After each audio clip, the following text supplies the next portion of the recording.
امیر اہل سنت کے 150 ارشادات۔ الحمدللہ رب العالمین والصلاة والسلام علی خاتم النبیین، اما بعد فاعوذ باللہ من الشیطان الرجیم، بسم اللہ الرحمن الرحیم۔ امیر اہل سنت کے 150 ارشادات۔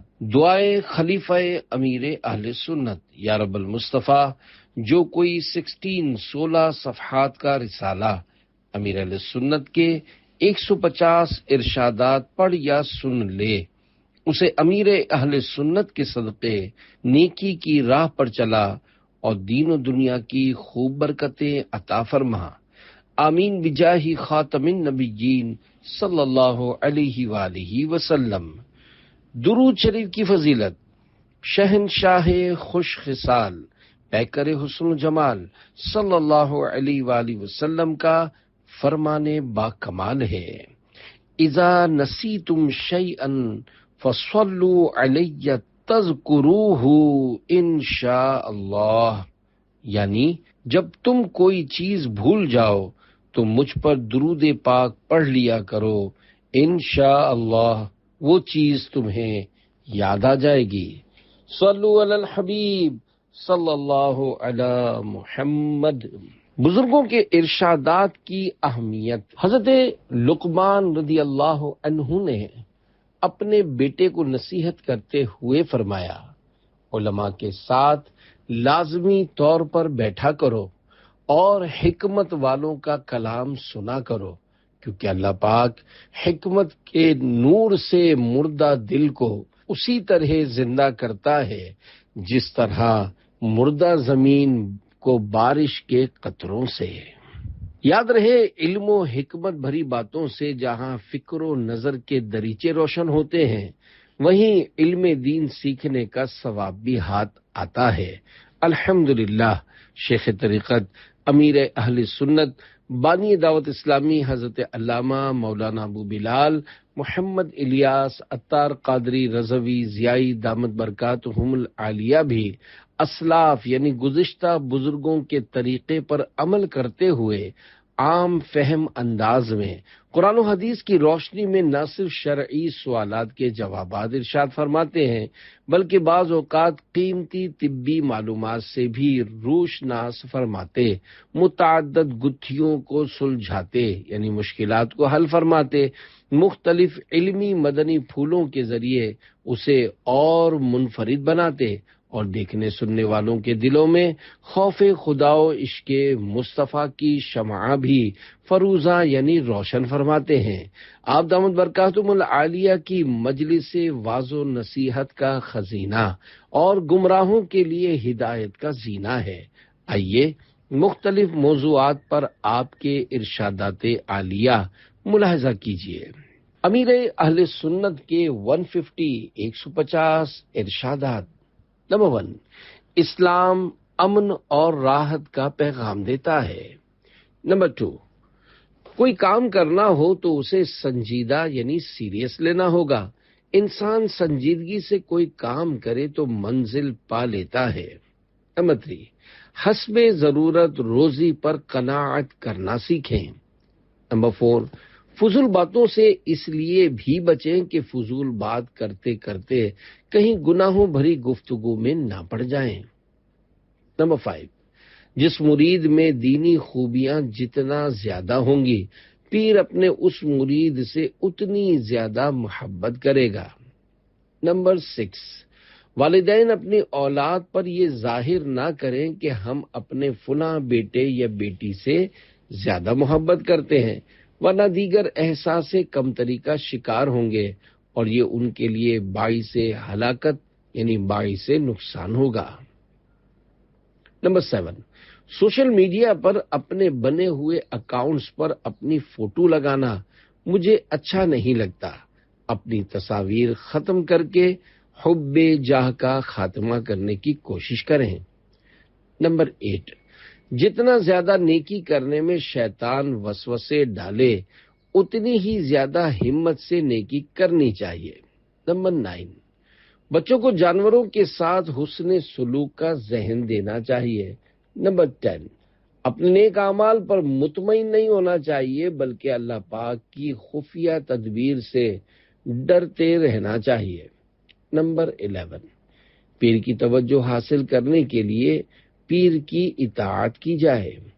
نمبر 12، کتب تصنیف کرنا آسان کام نہیں، جو اس کا اہل ہو اسی کو یہ کام کرنا چاہیے۔ نمبر 13، اچھے دوست کو پہچاننے کے لیے اس کے ساتھ سفر کریں یا کوئی معاملہ مثلا خرید و فروخت وغیرہ کریں۔ نمبر 14، جب تک ہم نے الفاظ نہ بولے ہمارے ہیں، جب نکل گئے تو دوسروں کے ہو گئے، وہ جو چاہیں کریں۔ نمبر 15، صحابہ کرام اپنے بچوں کو بہادری کی تربیت دیا کرتے تھے، ہمارے بچے شیر کی طرح بہادر ہونے چاہیے۔ نمبر 16، سب مل کر ملک کی تعمیر اور مسجد بھرو تحریک میں ہمارا ساتھ دیں، ہمارا بچہ نمازی بن گیا تو ملک بھی خوشحال ہو جائے گا۔ نمبر 17، سنت میں عظمت ہے۔ نمبر 18، معاشرے کی غلط رسومات میں شامل ہو جانا مردانگی نہیں بلکہ مرد وہ ہے جو معاشرے کو اپنے پیچھے چلائے۔ 19، کفایت شعاری اپنانا سیکھ لیں اور اگر ایک دن کا کھانا بچ جائے تو پھینکنے کے بجائے دوسرے دن کھا لیں۔ 20، بزرگوں سے نسبت رکھنے والی ہر شے تبرک ہے۔ 21، والدین سے خدمت لینے کے بجائے ان کی خدمت کریں۔ 22، معافی مانگنے سے ویلیو ڈاؤن نہیں ہوتی، اپ ہوتی ہے۔ 23، فضول سے بچو تاکہ گناہ میں نہ پڑ جاؤ۔ 24، کسی کو منوانا ہمارا کام نہیں، سمجھانا کام ہے۔ 25، اپنی نیکیوں پر اعتماد نہ کریں بلکہ اللہ کی رحمت پر نظر رکھیں۔ 26، مل کر کھانا کھاتے ہوئے ایسا انداز اختیار نہ کریں کہ دوسروں کو گھن آئے، مہذب سے مہذب ترین انداز ہونا چاہیے۔ 27، رنگ باتوں سے کم اور صحبت سے زیادہ چڑھتا ہے۔ 28، مخلص شخص 1000 پردوں میں چھپ کر بھی نیک کام کرے، اللہ پاک اس کو لوگوں میں مشہور کر دیتا ہے۔ 29، خوف خدا کی ایک اہم علامت یہ ہے کہ بندہ اللہ پاک کی نافرمانیوں سے بچے۔ 30، ملنسار شخص سے لوگ محبت کرتے ہیں۔ 31، بقر عید ہو یا میٹھی عید ہمیں ڈر ڈر کر اور کم کھانا چاہیے۔ 32، میرا تجربہ ہے کہ فی زمانہ مسلمانوں کی غالب اکثریت کو درست نماز پڑھنا نہیں آتی، نہ مخارج درست ہیں اور نہ ارکان درست ادا کرتے ہیں۔ 33، ہمارے ہر کام کا محور یعنی مقصد رضائے الہی ہونا چاہیے۔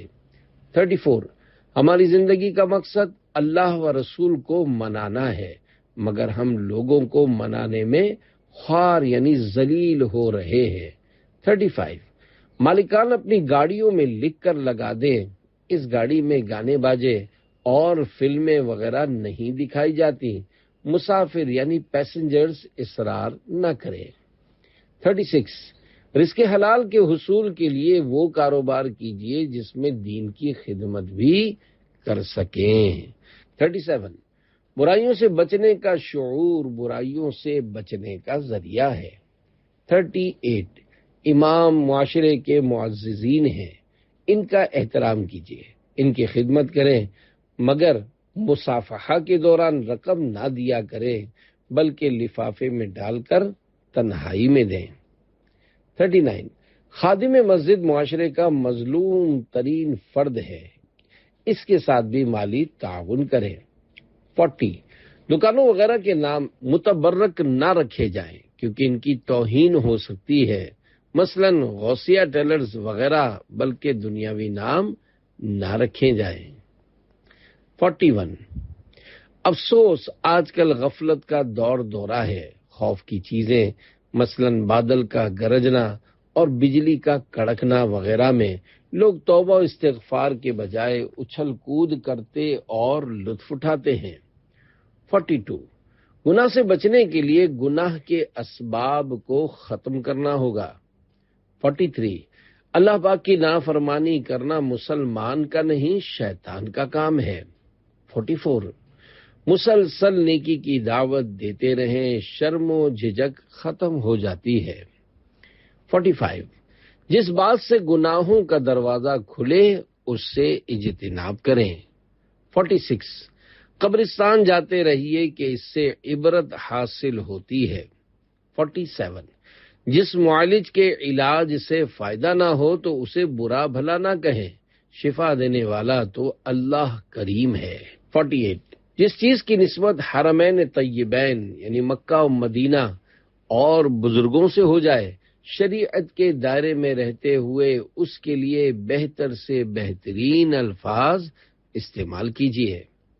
49 ہر اس بات اور حرکت سے بچیے جس سے کسی مسلمان کی دل آزاری ہو سکتی ہو۔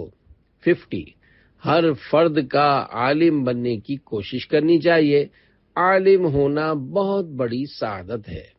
51 استاذ اور کتابوں کا زیادہ سے زیادہ احترام کیا جائے، انشاءاللہ علم کی روح حاصل ہوگی۔ 52 اگر امام مسجد ملنسار و با اخلاق ہو تو وہ دین کی بہت خدمت کر سکتا ہے، ایسا امام مسجد محلے کا بے تاج بادشاہ ہوتا ہے۔ 53 کسی مسلمان کو دوسرے مسلمان سے بدظن نہیں کرنا چاہیے۔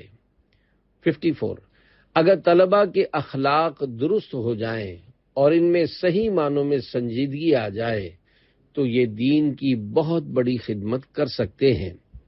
55 دینی کتابیں سستی بیچی جائیں تاکہ زیادہ سے زیادہ لوگ استفادہ کریں، یہ دینی مروت یعنی اخلاق کا تقاضا ہے۔ 56 داڑھی اور امامہ ایسی نعمتیں ہیں جو انسان میں موجود برائیاں دور کرتی ہیں۔ 57 موٹر سائیکل پر ٹرپل سواری یعنی 3 کا بیٹھنا قانونی و اخلاقی جرم اور جان کے لیے خطرہ ہے۔ 58 ماں باپ کا علاج اپنا پیٹ کاٹ کر یعنی کم کھا کر گزارا کر کے بھی کرنا چاہیے۔ 59 جو نیکی کرنا چاہتے ہیں ان کو سنجیدہ یعنی سیریس ہونا ضروری ہے، صرف چاہنا کافی نہیں۔ 60 جب کوئی طبیعت پوچھے تو جواب میں الحمدللہ رب العالمین کہا جائے، بچوں کو بھی سکھایا جائے۔ 61 مجھے بچپن سے نماز باجماعت پڑھنے کا جذبہ تھا۔ 62 خاموش رہنے میں دنیا و آخرت کے فوائد ہیں۔ 63 مدنی چینل اچھی نیتوں سے دیکھنا عبادت ہے کیونکہ یہ خالص دینی چینل ہے۔ 64 حضرت عائشہ صدیقہ رضی اللہ عنہا کی شان ستاروں اور مٹی کے ذروں سے زیادہ ہے۔ 65 تندرستی کے اسباب میں سے یہ بھی ہے کہ ماں باپ کو نام لے کر پکارا جائے۔ 66 مخاطب سے اس کے مقام و مرتبہ کے مطابق اچھے الفاظ سے بات کیجیے۔ 67 اصل نیک وہی ہے جو اللہ پاک کے ہاں بھی نیک ہو، محض شہرت ہونا کافی نہیں۔ 68 دعوت اسلامی عمل کی تحریک ہے، رسمی فارمیلٹی نہیں۔ 69 نام ہونے یعنی شہرت میں بھی امتحان ہے۔ 70 ہر ایک کو اس کی نفسیات کے مطابق نیکی کی دعوت دی جائے۔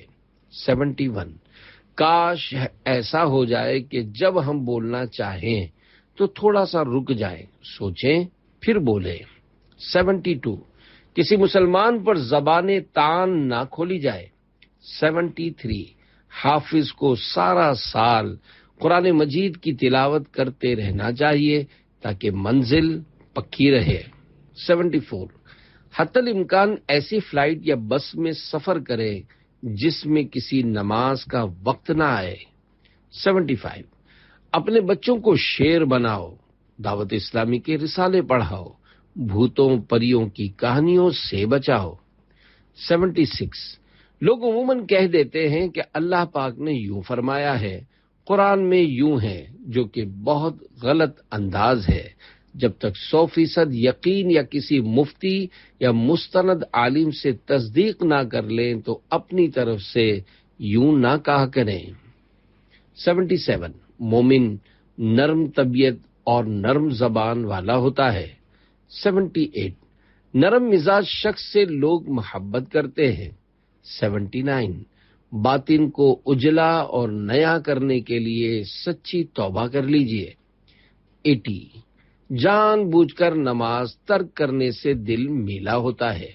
81 مسلمان جہاں بھی ہوں اسلام کے اصول کے پابند ہیں۔ 82 جلوس میلاد میں نیاز کو لوگوں کی طرف پھینکنے کے بجائے ہاتھوں میں دیا کریں۔ 83 جلوس میلاد میں اس طرح پروقار اور مؤدب انداز میں شرکت کرے کہ غیر مسلم بھی دیکھے تو مسلمان ہو جائے۔ 84 اصل حافظ قرآن وہ ہے جو قرآن کے احکام مانے اور عمل کرے۔ 85 موبائل فون کے نقصانات اس کے فوائد سے زیادہ ہیں۔ 86 روزانہ احتساب کرنا چاہیے کہ زندگی کا ایک قیمتی دن گزر گیا۔ 87 تاریخ دنیا کے مطالعے سے یہ بات معلوم ہوتی ہے، انقلاب ہمیشہ ایک ہی لاتا ہے، بقیہ لوگ اس ایک کے معاون ہوتے ہیں۔ 88 چراغاں اور بزرگان دین کی نیاز سنیوں کا شعار ہے۔ 89 جو ہمارے ہاتھ میں ہے اسے تو کوئی چھین سکتا ہے، مگر جو مقدر میں ہے وہ کوئی نہیں چھین سکتا۔ 90 مساجد کو آباد کرنے کا طریقہ یہ ہے کہ جب بھی نماز پڑھنے جائیں کسی نئے شخص پر انفرادی کوشش کر کے ساتھ لیتے جائیں، مسجد میں درس فیضان سنت کی ترکیب بنائیں، مسجد میں دل لگائیں، نیز وہاں بیٹھ کر ذکر و اذکار کیا کریں۔ 91 دل سمندر کی طرح وسیع ہونا چاہیے، جس کا دل بار بار دکھ جاتا ہو وہ دین تو کیا دنیا کا کام بھی نہیں کر سکتا، اس کے دوست بھی بہت تھوڑے ہوتے ہیں۔ 92 کامیاب ہونا چاہتے ہو تو دلوں میں عشق مصطفیٰ کی شمع فروزاں کر لو۔ 93 اس ڈاکٹر سے علاج کروائیے جو امانت دار اور خوف خدا والا ہو۔ 94 نیک اعمال کا حقیقی عامل ہزاروں لاکھوں میں پہچانا جاتا ہے۔ 95 دین پر عمل کرنے سے وہ عزت ملتی ہے کہ وزراء بلکہ صدر بھی رش کرتے ہوں گے۔ 96 بعض اوقات کسی نیک شخص کے پاس بیٹھنے سے تقدیر بدل جاتی ہے۔ 97 مدنی مذاکرہ معلومات کا خزانہ ہے۔ 98 حصول علم دین بہت اہم عبادت ہے۔ 99 مدنی منیوں کو بھی کبھی کبھی مدنی برقع پہنانا چاہیے تاکہ بڑی ہونے سے پہلے ہی پردے کا ذہن بنے۔ 100 کسی مسلمان کے بارے میں نہ کہا جائے کہ ہلاک ہو گیا، بلکہ انتقال کر گیا کہنا بہتر ہے۔ 101 اگر امام و مؤذن ملنسار اور میٹھے میٹھے ہوں تو لوگ ان کے ارد گرد ہوں گے۔ 102 امام و مؤذن کو اپنی غربت پر فاقہ کر لینا چاہیے، مگر کسی مالدار کے سامنے ہاتھ نہیں پھیلانا چاہیے۔ 103 اپنے دل میں عشق رسول کا چراغ جلائیے، دنیا و آخرت میں کامیابی ہوگی۔ 104 اعلی حضرت امام احمد رضا خان رحمۃ اللہ علیہ کی بات ہمارے لیے حرف آخر ہے۔ 105 گناہوں کے عذابات سے واقفیت ہوگی تو ان سے بچنے کا ذہن بنے گا۔ 106 بندہ اتنے مہربان رب کی نافرمانی کیسے کرے جو لا تعداد نعمتوں سے نوازتا ہے۔ 107 عموماً جھاڑنے والے سیٹھ سے نوکر وفا نہیں کرتا۔ 108 میٹھے بول میں ایسا سحر یعنی جادو ہے کہ سرکش یعنی نافرمان مطیع یعنی فرما بردار ہو جائے۔ 109 تیکھے بول میں ایسا زہر ہے کہ اولاد نافرمان ہو جائے۔ 110 بلا اجازت شرعی دل آزار انداز سے گھور کر دیکھنا بھی گناہ ہے۔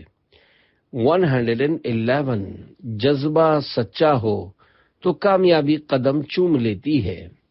112 جب کسی کام کی پوچھ گچھ نہ ہو تو وہ پہلے ٹھنڈا یعنی سست اور پھر ختم ہو جاتا ہے۔ 113 اگر آپ نے کسی کی اصلاح کی کوشش کی اور وہ سنتوں کا عامل بن گیا تو گویا آپ نے اس کی آنے والی نسلوں کی اصلاح کر دی۔ 114 مدنی چینل کی نعمت سے بھرپور فائدہ اٹھائیں اور اس کو دیکھنے کی دعوت دیتے رہیں۔ 115 عرس منانے کی روح یہ ہے کہ جن کا عرس منا رہے ہیں ان کی سیرت پر بھی عمل کریں۔ 116 جس طرح کھانے کی ہرس یعنی لالچ کی جاتی ہے اس سے زیادہ نماز و نیکیوں کی ہرس کیجیے۔ 117 شروع سے ہی بچوں کو زیادہ کھانے پینے، اچھے اچھے لباس سے بے رغبت کیا جائے۔ 118 اچھی نیت ہو تو کسی کے دینی نقصان پر دل جلانا کار ثواب ہے۔ 119 شادی میں بھی شریعت کے احکام ہی کی پابندی کی جائے، غیر شرعی رسومات میں رشتہ داروں کی بات نہ مانی جائے۔ رشتہ دار نہ جنت میں داخل کر سکتے ہیں نہ دوزخ میں ڈال سکتے ہیں۔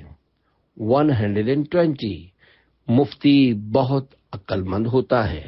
121 نام لے کر پکارنا سنت ہے۔ صالحین کے قرب میں دفن ہونا بڑی سعادت ہے۔ 122 وہ بڑا بد نصیب ہے جس پر اصلاح کرنے والوں کا دروازہ بند ہو۔ 123 یہ ذہن بنا لیجئے کہ مجھے کوئی مارے یا دھکے دے، میں نے دعوت اسلامی کا دینی ماحول نہیں چھوڑنا، بلکہ دعوت اسلامی سے ایسے چپک جائیں کوئی ٹکڑے ٹکڑے کر کے بھی جدا نہ کر سکے۔ 124 بزرگان دین کا فیض حاصل کرنا چاہتے ہیں تو ان کی سیرت پر عمل کریں، انشاءاللہ الکریم اتنا فیض ملے گا کہ دوسروں کو تقسیم کریں گے۔ 125 کوئی کسی بھی ناگوار انداز میں سوال کرے، ہمیں صبر و تحمل سے اس کا احسن یعنی اچھے انداز میں جواب دینا چاہیے۔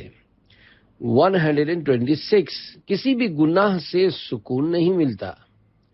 127 حرام مال میں برکت نہیں ہوتی، کسی نہ کسی طرح ہاتھ سے نکل جاتا ہے۔ 124 حب جاہ عزت و شہرت کی محبت بری بلا ہے، اس میں دنیا و آخرت کی تباہی ہے۔ 129 ہمیں اللہ پاک کے لیے جینا اور اسی کے لیے ہی مرنا ہے۔ 130 ظلم آخرت کا اندھیرا ہے۔ 131 اگر ہم کما حق ہو فضول باتوں سے بچنے میں کامیاب ہو جائیں تو یہ اللہ پاک کی بڑی نعمت ہے۔ 132 ایک دن کے بچے سے بھی تو تڑاک سے بات نہ کی جائے۔ 133 جو آپ سے تو کہہ کر بات کرتا ہے آپ اس کے ساتھ بھی آپ جی جناب سے گفتگو کیا کریں۔ 134 اگر کوئی صحیح معنوں میں مدنی انعامات نیک اعمال پر عمل کرے تو وہ نیک و پرہیزگار بن جائے گا۔ 135 11ویں والے غوث اعظم کے دامن سے وابستہ ہو جائیں تو وہ 12ویں والے آقا صلی اللہ علیہ وآلہ وسلم تک پہنچائیں گے۔ 136 آخرت کے اعتبار سے قبر پہلی منزل ہے۔ 137 گناہ ایمان لیوا ہو سکتا ہے اور اس سے ایمان ضائع ہونے کا خطرہ بڑھ جاتا ہے۔ 138 گناہوں کی بیماری بدن کی بیماریوں سے زیادہ تشویشناک ہے۔ 139 جس کا بیٹا بے عمل ہو اس کو اس کے بیٹے کی بے عملی کا تانا دینا دل آزاری ہے۔ 140 سب سے بڑی مصیبت کفر و شرک ہے۔ 141 ڈاکٹر اور دکاندار نماز کے وقت اپنی دکان وغیرہ پر ایک بورڈ آویزاں کر کے نماز با جماعت ادا کیا کریں۔ اس بورڈ پر نمایاں لکھا ہو وقفہ نماز اور اس کے نیچے یہ تحریر ہو مجھے دعوت اسلامی سے پیار ہے۔ 142 لذت عشق رسول لازوال دولت ہے۔ 143 تہجد پڑھنے والے کے چہرے پر نور ہوتا ہے۔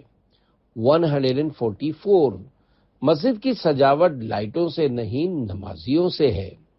145 اگر تمام لوگ کفایت شعاری سے بجلی استعمال کریں تو ملک بھر میں لوڈ شیڈنگ میں کمی آ سکتی ہے۔ 146 جو بارگاہ الہی میں جھکتا ہے بلندی پاتا ہے۔ 147 صبح کے خاص فضائل ہیں۔ طلوع صبح ہوتا، طلوع آفتاب اللہ رزق تقسیم فرماتا ہے۔ 148 موبائل فون کو رابطے کا آلہ بنائیے، اسے تفریح کے لیے استعمال نہ کیجیے۔ آج کل موبائل گناہوں کا آلہ بن چکا ہے۔ 149 جب بھی کوئی حدیث پاک بیان کرے تو اس میں اپنی طرف سے کوئی لفظ نہ ملائیں۔ 150 جذباتی آدمی اچھا کام بہت اچھا کرتا ہے اور منفی کام بہت برا کرتا ہے۔ امیر اہل سنت دامن برکاتہم العالیہ کے ملفوظات میں سے ایک مدنی گلدستہ۔ سوال: با حیا بننے کا نسخہ ارشاد فرما دیجیے۔ جواب: حیا ہر شخص میں ہوتی ہے، کسی میں کم ہوتی ہے اور کسی میں زیادہ ہوتی ہے، یہاں تک کہ کوئی غیر مسلم بھی ہو تو اس میں بھی کچھ نہ کچھ حیا ضرور ہوتی ہے، ورنہ کپڑے کیوں پہنتے؟ حیا ہے جبھی تو کپڑے پہنتے ہیں۔ البتہ مسلمان کی حیا کی اپنی ہی ایک شان ہے۔ امیر المومنین حضرت عثمان غنی رضی اللہ عنہ کی حیا کا تو کیا کہنا۔ آپ رضی اللہ عنہ 4 دیواری میں کپڑے تبدیل کرتے ہوئے بھی حیا کے مارے سمٹ جاتے تھے۔ ہمیں بھی اپنی حیا کا معیار چیک کرنا چاہیے۔ ابھی تو بالکل شریف بن کر حیا کے ساتھ بیٹھے ہوئے ہیں، لیکن موقع بہ موقع ہماری حیا کا کیا حال ہوتا ہوگا۔ حدیث پاک میں ہے حیا جتنی بھی ہو اچھی ہے۔ افسوس یہ ہے کہ ہماری ایک تعداد وہاں حیا نہیں کرتی جہاں حیا کرنی چاہیے، اور وہاں حیا کرتی ہے جہاں حیا نہیں کرنی چاہیے۔ جہاں گناہ ہوتے ہیں وہاں حیا کرنی ہوتی ہے۔ اسی طرح بے پردگی اور بدنگاہی میں حیا کرنی ہوتی ہے کہ میرا رب مجھے دیکھ رہا ہے، میرا کیا بنے گا۔ حیا کا سب سے زیادہ حق یہی ہے کہ ہم اللہ پاک سے حیا کریں، مگر ہمارا حال یہ ہے کہ ہم گناہ کے کاموں میں حیا نہیں کرتے۔ اس کے برعکس بعض اوقات جہاں نیکی کا کام ہوتا ہے وہاں معاذ اللہ ہمیں شرم آ جاتی ہے۔ صلو علی الحبیب صلی اللہ تعالی علی محمد۔